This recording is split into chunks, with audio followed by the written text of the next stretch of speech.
Bonjour à tous et bienvenue dans ce Morning Bull Live. Nous sommes le 30 septembre 2022. La bonne nouvelle, c'est que c'est la fin du mois et que peut-être on va repartir à zéro avec une page blanche à partir de lundi prochain. Mais par contre, pour l'instant, ça reste très compliqué puisque le répit auquel on a eu droit mercredi à cause de la Banque d'Angleterre, eh bien, il n'aura pas duré très longtemps puisque à peine sorti de la théorie du soutien de la Banque d'Angleterre, du retour du soutien des banques centrales, eh bien, on s'est retrouvé dans la situation de « Oh mon Dieu !» mais on s'approche quand même de la récession, et donc c'était un petit peu le thème du jour avec aussi le massacre de quelques secteurs, des downgrades assez importants sur des titres assez importants, ce qui fait qu'on termine la journée au plus mal, et j'ai envie de dire au bord du gouffre, mais au bord du gouffre, si on fait encore un pas en avant, si on n'a pas un parachute de base jump, eh bien ça va être très compliqué.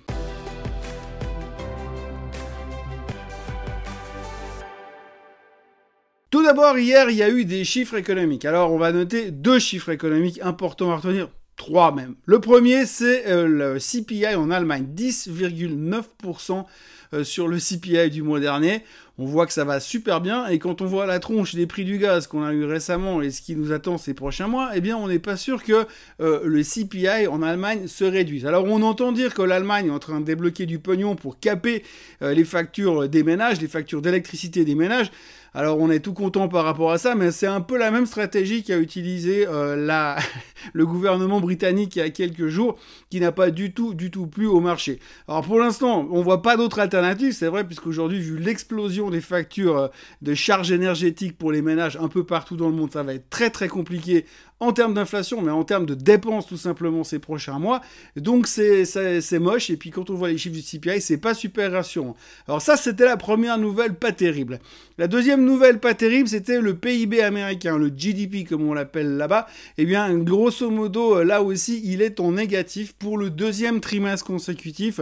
Donc si on prend les règles économiques qu'on a appris à l'école, techniquement, les USA sont en récession. On peut dire ce qu'on veut, on peut le retourner comme on a envie, mais techniquement, les USA sont donc en récession. On va pas se le cacher. Alors on sait, on a déjà discuté du sujet, hein, Monsieur Biden et Madame Yellen sont pas vraiment d'accord sur la définition du mot récession, mais enfin peu importe. On va dire que certains pensent que nous sommes en récession, et on va dire que d'autres pensent qu'on y sera bientôt. Entre deux, il n'y a pas vraiment d'alternative, parce que ceux qui pensent qu'on va y échapper et que ça va être super bien, et puis qu'il y aura des feux d'artifice à la fin de l'année, eh bien ils sont de moins en moins nombreux, pour ne pas dire quasiment inexistants dans le marché aujourd'hui. La peur est bien présente et le mot récession est à nouveau partout. Donc le petit soutien, le petit répit qu'on a eu durant la séance de mercredi, pour l'instant, il est bien effacé. Si on regarde juste les graphiques en zoomant un petit peu dessus, vous voyez sur le S&P 500 par exemple que finalement on a terminé au plus bas en termes de clôture, au plus bas depuis 2020. Alors ça c'est pour la clôture. Par contre, si on regarde les extrêmes plus bas, c'est 3598, c'est là où on est allé taper durant le début de la crise de mercredi matin, avant de rebondir. Et puis on a toujours ce fameux 3585 qui correspond à la moyenne mobile des 200 semaines. C'est un tout petit peu ce qui nous reste pour s'accrocher au mur, et ce qu'on peut espérer qu'il va tenir ces prochains temps si on veut pas aller plus bas.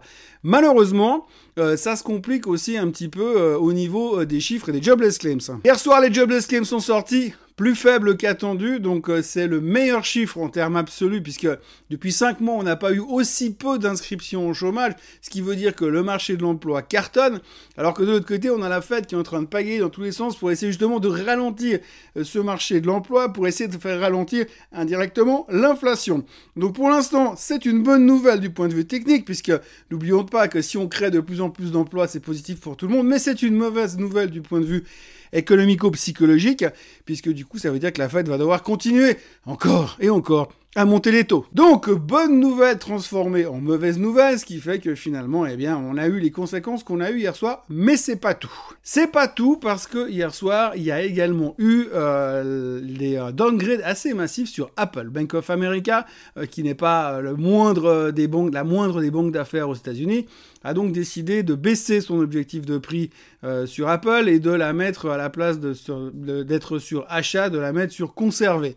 En gros, ça, c'est pas catastrophique en soi, mais là où c'était un petit peu plus négatif, c'est les commentaires qui ont été avec cette déclaration. En gros, l'analyste de Bank of America, alors c'est un analyste, hein, ça veut pas dire qu'il a raison à chaque fois, mais l'analyste pense qu'effectivement, l'Apple qu'on a connu ces dernières années, cette période de gloire qui tournait autour d'Apple, qui faisait tout juste, 100% juste, sans jamais faire d'erreur depuis des années, c'est un peu terminé. Les choses vont se compliquer. On a vu que les iPhones se vendaient plus aussi bien, relativement, ces derniers temps. Donc, du coup, il y a une crainte là derrière.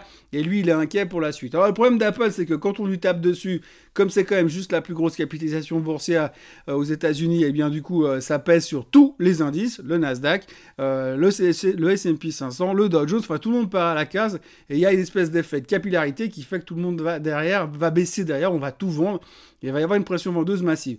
Eh bien, c'est ce qu'on a vu hier soir, Apple a perdu plus de 4%, et donc, résultat final, si on regarde les indices, tout a clôturé au plus bas depuis des mois et des mois et des mois, si ce n'est des années. On a vu entre autres le DAX qui terminait assez mal, au plus bas depuis novembre 2020.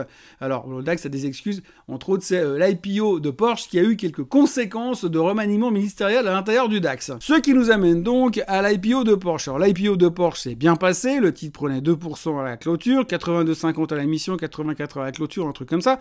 Donc c'est plutôt pas mal compte tenu de l'ambiance actuelle. Mais là où le bas blesse, c'est que finalement, dans le reste du marché, eh bien, Volkswagen s'est fait démonter de 6%. Et puis, de l'autre côté, vous avez le Porsche, la holding, qui s'est fait démonter de 11% également. Donc, évidemment, pas une bonne nouvelle. On peut être surpris d'ailleurs, puisque finalement, quand on sait que finalement, vous avez quand même plusieurs actions Porsche, et j'ai vu d'ailleurs dans les commentaires sous la vidéo hier que pas mal de gens se posaient des questions sur qu'est-ce qui se passe sur Porsche. Alors, l'action de hier, ce qui s'est passé hier, c'est que l'IPO a fait que finalement, les gens se sont dit, maintenant que Volkswagen a détaché cette partie-là, on va lui enlever une partie de sa market cap. Même chose sur la holding de Porsche. C'est des bricolages en termes d'interprétation. Mais ce qu'il faut quand même bien voir derrière, c'est que on va dire que l'IPO était déjà dans les prix. Donc hier, il y a eu des vagues de prise de profit sur les deux maisons mères quand il y a eu le spin-off, enfin la mise en bourse de l'action Porsche. Donc aujourd'hui, vous avez plusieurs actions Porsche, comme on le disait. Vous avez la holding, qui est la PAH3, grosso modo, qu'on connaît en Allemagne, qui est cotée en Allemagne, c'est la holding. Vous avez la POHAY, je sais pas où, là, aux États-Unis. Ça, c'est le certificat américain de Porsche coté aux États-Unis. C'est la même. Simplement, c'est le certificat de la holding, de la maison mère. Et la holding, derrière, elle ne détient pas que des Porsche. C'est la holding de la maison, de la famille Porsche, si on veut bien. Et derrière, maintenant, vous avez la division Porsche, P911, ticker super original s'il en est, qui fait que c'est l'action Porsche toute seule. Donc là, ça représente vraiment le business des voitures de Porsche en directement. Alors qu'avant, on n'avait pas moyen de s'exposer directement au business de Porsche uniquement. Il n'y avait que moyen de s'exposer à ça via la holding familiale qui n'avait pas forcément la répercussion immédiate et exacte des performances de Porsche brutes, puisqu'une partie de Porsche était également détenue par Volkswagen avec des participations croisées avec la famille Porsche. C'est assez compliqué et complexe, mais ce qu'il faut retenir, c'est qu'aujourd'hui, vous avez 3 actions Porsche en circulation, la holding, qui est coté depuis des années en Allemagne, avec le certificat qui est traité aux États-Unis en dollars, enfin sur les marchés américains et sur les marchés anglo-saxons. Et puis en troisième, vous avez la nouvelle, la P911, qui probablement va aussi avoir un certificat à terme aux États-Unis. Mais en gros, il faut bien faire la différence entre la holding et la fabrique, l'usine Porsche réelle qui vient d'être mise en bourse hier. Alors en gros, sur cet effet d'annonce, finalement, les deux maisons mères se sont fait allumer. Le titre terminait relativement pas mal, mais à la fin, on a une journée bien pourrie partout dans le monde avec des indices qui terminent à des niveaux extrêmement inquiétants. On notera aussi 2-3 mauvaises nouvelles qui continuent dans la série. Je vous dis, on est au bord du gouffre et il manquerait pas grand-chose pour qu'on ait cassé un petit peu plus bas. Alors, je ne vais pas me montrer trop déprimé ou déprimant parce que ça devient un tout petit peu fatigant, mais quand même, il y a quand même pas mal de choses qui ne vont pas très bien. Alors, je vous passe l'aspect géopolitico-économique, mais on notera encore 2 annonces hier qui sont importantes, voire même 3 annonces en fait. La première, et c'est CarMax qui vend des voitures neuves et d'occasion aux États-Unis, qui a annoncé des chiffres en dessous des attentes des analystes. Le titre a perdu 25% pour fêter ça. Donc vous voyez, on fait pas de prisonniers et pas de cadeaux, on pose les questions après. Il y a aussi Nike qui a annoncé hier soir qu'ils allaient avoir des problèmes parce qu'ils ont des inventaires qui sont beaucoup trop élevés et qu'ils allaient devoir vider leurs inventaires en balançant à peu près tout n'importe quoi sur le marché à bas prix. Ça n'a pas été super bien pris par le marché. Le titre a perdu 3% durant la séance, mais on perdait encore 10 après la séance. Ça, c'est vraiment un mauvais signe par rapport à l'aspect consommateur sur le marché, puisque finalement, quand plus personne achète du Nike, il y a une inquiétude là derrière. Ça veut dire que le consommateur devient plus prudent, un peu à l'image de ce qui fait peur sur Apple, sur le fait que les gens ne se ruent pas pour acheter des iPhone 14 Pro Max. Et puis la troisième mauvaise nouvelle, c'est Micron qui a publié des chiffres hier soir après la clôture, des chiffres qui étaient plus ou moins en ligne avec ce que le marché attendait, mais c'est sur les commentaires que Micron a fait qu'ils ont laissé supposer que l'avenir n'était pas super rose, et donc ça pourrait contaminer l'ensemble du secteur des semi-conducteurs, qui avait l'impression que la mauvaise période se terminait, mais que finalement ça pourrait durer encore un petit peu. Donc on voit qu'il y a quand même pas mal de méfiance à avoir, et quand on regarde la tronche du SOX, qui est le référent, l'indice des semi-conducteurs, eh bien on voit que c'est pas beau du tout, que lui a déjà clôturé bien plus bas depuis bien longtemps, et qu'en général on dit que quand le SOX commence à casser, le reste va suivre directement derrière. Donc voilà, en gros ce qu'il faut retenir aujourd'hui, c'est que ça va pas bien, qu'on est à des niveaux très dangereux. Quand on a un rebond massif en milieu de semaine, comme on l'a eu mercredi, pour se repéter la gueule de plus, quasiment le lendemain, c'est vraiment pas un bon signe du tout. On est à des niveaux techniques qui sont vraiment pile poil là où on était chercher les points extrêmes au mois de juin. Donc si on vient à clôturer en dessous des 3000, des 3600, même en dessous des 3585, ce qui serait une catastrophe, là clairement on sera en train d'ouvrir une nouvelle brèche dans la coque du Titanic. Et aujourd'hui, il n'y a même plus de lumière ni de musique à l'intérieur du bateau pour le moment, et tout le monde retient son souffle pour la suite. Au niveau des chiffres, aujourd'hui, on aura pas mal de données économiques. On aura entre autres les chiffres du PCE qui seront extrêmement regardés par la Fed, bien évidemment. On aura les chiffres de la confiance du consommateur version Michigan. Et on aura aussi beaucoup de banquiers centraux qui vont parler encore une fois, mais il y aura surtout Madame Brainard qui est la numéro 2 de la Fed qui parlera ce soir.